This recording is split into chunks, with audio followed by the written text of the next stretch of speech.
अस्सलाम वालेकुम everyone, my name is Aamir Ansari. Welcome to my channel. आज हम स्टार्ट करें साइंस क्लास 6 चैप्टर नंबर 4, जिसका नाम है एनवायरनमेंट एंड इंटरेक्शंस। सबसे पहले एनवायरनमेंट को देख लेते हैं। एनवायरनमेंट क्या होता है, किसे कहते हैं? द सराउंडिंग्स और conditions in which a person, animal और प्लांट लिव्स और ऑपरेट्स। हमारे जो आसपास की जो चीज़ होती है, किसी भी शख्स के, जानदार के, प्लांट के इर्द गिर्द की जो चीज़ें हैं, माहौल है, उससे हम सराउंडिंग कहते हैं। सराउंडिंग को एनवायरनमेंट कहते हैं। All the physical surroundings on Earth are called the environment. The environment includes everything living and everything non-living. तो environment में जो तमाम चीज़ें काउंट होती हैं, जो कि लिविंग हो और नॉन लिविंग हो, दोनों से मिलकर माहौल बनता है। या यूँ कह लें सिंपली हमारे जो आसपास की चीज़ों से माहौल बनता है। What is an ecosystem? Ecosystem मतलब माहौलियाती निज़ाम।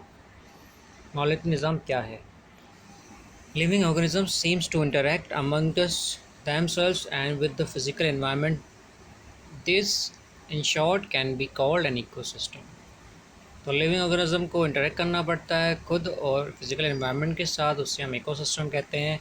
There can be different types of ecosystem. इसके इकोसिस्टम की कई टाइप्स हैं। Ecology or environmental biology is a field that studies this complex set of relationships between the living organisms and their surrounding environment. The scope of this field is very large and covers things like global warming, environmental pollution, plant and animal existence.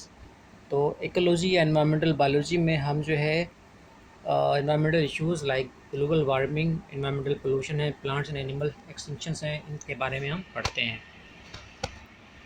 इसके बाद आ जाते हैं हम components of ecosystem. Ecosystem के components क्या होते हैं?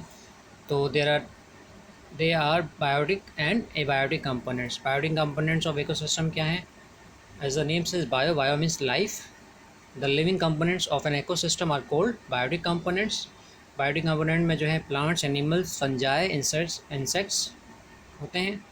इसके अलावा जो कुछ इसके कैटेगरीज हैं, producers, consumers and decomposers are the three broad categories of biotic components.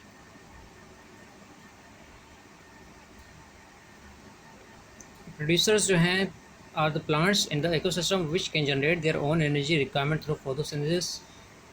ऐसे प्लांट जो कि अपनी ग़िज़ा खुद तैयार कर सकें, उन्हें हम प्रोड्यूसर्स कहते हैं।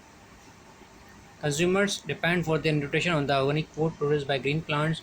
कंज्यूमर जो डिपेंड करते हैं प्लांट्स की जो ग़िज़ा है, प्लांट्स जो ग़िज़ा प्रोड्यूस करते हैं, ऑर्गेनिक फूड प्रोड्यूस करते हैं, उन पर डिपेंड करते हैं कंज्यूमर्स। इसके बाद है डिकम्पोजर्स।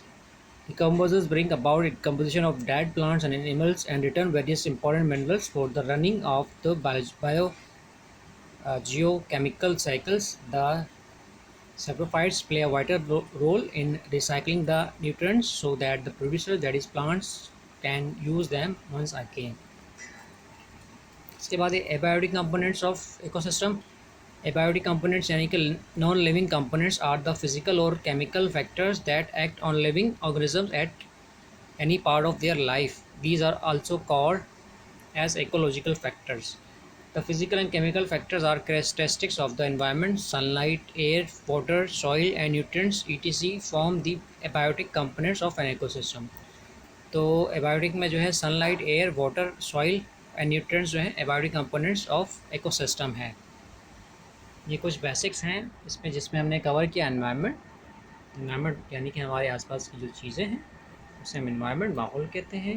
और उस पर लिविंग और नॉन लिविंग दोनों आ जाते हैं। उसके बाद माहौल कैसे बनता है, यानी कि माहौलियाती निज़ाम क्या होता है, तो उस पर हमने पढ़ा कि ऑर्गेनिज्म को जो है फिजिकल एनवायरनमेंट से इंटरेक्ट करना पड़ता है। उसके बाद फिर हमने कंपोनेंट्स पढ़े, बायोटिक, एबायोटिक।